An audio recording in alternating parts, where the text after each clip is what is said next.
Hey guys, it's TheFrXion here, or TigerTank12, however you want to call me, and today I got a game for you in my T54. I'm almost at the T62, I'm very close, I only have like 40,000 experience left to go, and I've set a goal for me that I want to finish all my missions to get the Stug, that gift tank, no, it's not a gift tank, it's a mission tank.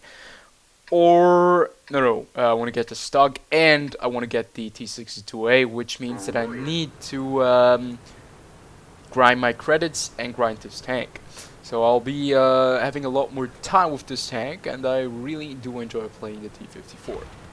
But as always, today it's not about the gameplay. Today we're gonna take a look at a topic which I kind of have ignored or avoided for quite some time, but I have been facing quite often in the last couple of days while playing World of Tanks. Now, obviously I haven't played that much World of Tanks, I haven't uploaded anything unfortunately, I was very busy, and all the games I didn't really think they were worth uploading, all the games that I had up until now.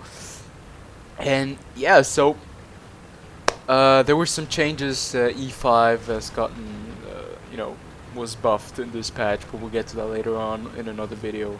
And today we're just going to be talking about this one topic, and the topic today is going to be, well, I think that something is not working with the system that we have right now, and it's very hard for me to explain this because I don't really know how to describe this flawed system, because it is obviously, World of Tanks is a free-to-play game, which means that developers, if they want to make money, they have to have certain premium bonuses, like premium tanks, special things for people, like accessoire, so that they can actually make money with. Like you pay for all these things, premium tanks, and you get like a little bonus in matches. And of course a free-to-play title needs this, or otherwise the developer doesn't make any money. And now World of Tanks has been accused by a lot of people to be too focused on the money. That their main focus now, or always has been, making the most money as possible. I can totally understand that, and that the product is suffering, the quality of the product is suffering because of this policy. But I can understand World of Tanks or wargaming side as well, because, well, we are a capitalist society. They do want to make money with their product, want to make as much profit as possible. And if the people don't like it, well, either don't play it or don't buy anything and don't support them, because you can play this game completely free if you want to, but the grinding is really hard. So there's of course always a hook. Now, up until now, I didn't have anything against the wargaming policy of, getting all these premium tanks out there, so people will buy premium tanks to have an advantage, like with credits and all that stuff, since, I mean, most of the premium tanks are not too strong. We're gonna leave out some of them. The E25 is a very, very powerful premium tank, and really is one of those tanks that gives you an edge if you know how to play it, and is like really one of the top tanks in that tier. But what I think is much, much more annoying with this system is that, well, since you can use real money to get the gold currency, with the gold currency you can buy premium time, which is, in my opinion, well, that's a great thing. You get more experience, more credits per game, and that I think is totally legit. But one of the other things that really, really annoys me is that you can buy credits and efficiency. Like you can turn efficiency, not efficiency, but experience points that you have, like on your account on each and every tank.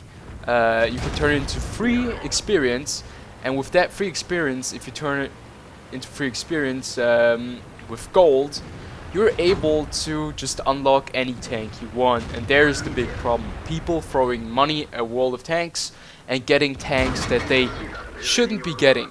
Now, I've told you guys a lot about the bots and that they're a real big problem for world tanks, but you know, I've been using XVM for a very long time now, and you can see a lot of red, green, all those colors in there.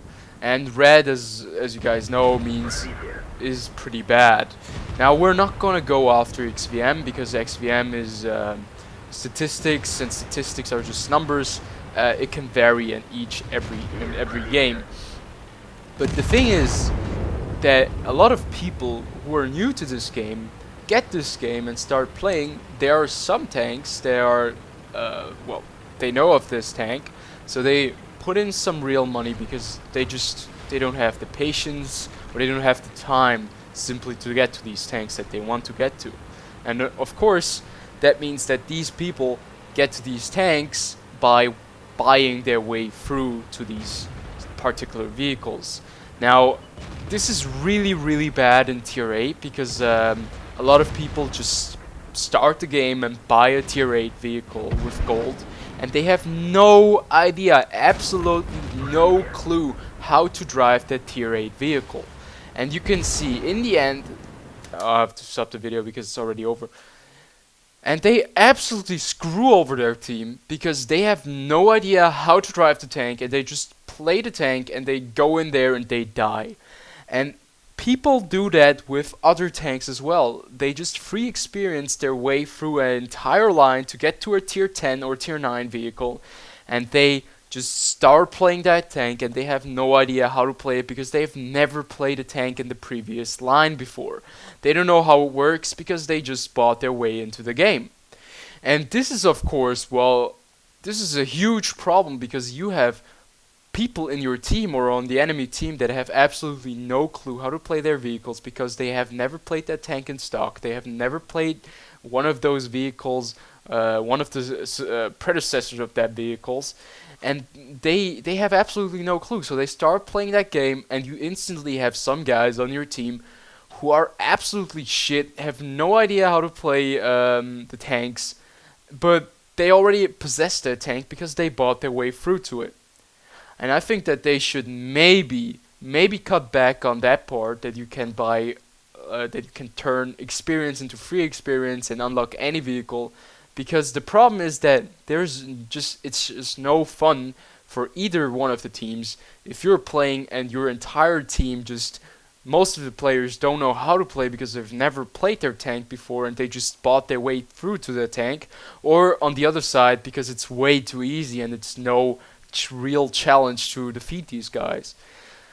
I hope you guys understand where I'm coming from and that I'm not trying to bash on the new players. That new players, you know, that when they get a good tank that they don't deserve to get the new tank. But I just have a problem with new players that immediately buy their way with real money to big tanks and have no idea how to play the tanks.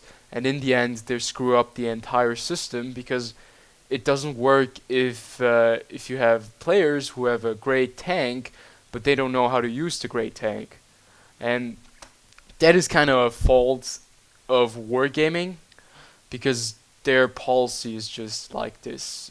It's, you know, you can put in real money and to proceed in the game, and that is kind of bothering me. I think people should spend more time and have less higher tier vehicles and just know how to play their vehicles that they have at the moment, and really are good with those vehicles. I think that's a lot better than having like 10 tier 10 tanks and having no clue how to play any one of those tier 10 tanks. So yeah, this was a little bit of a rant. I hope you guys aren't too negatively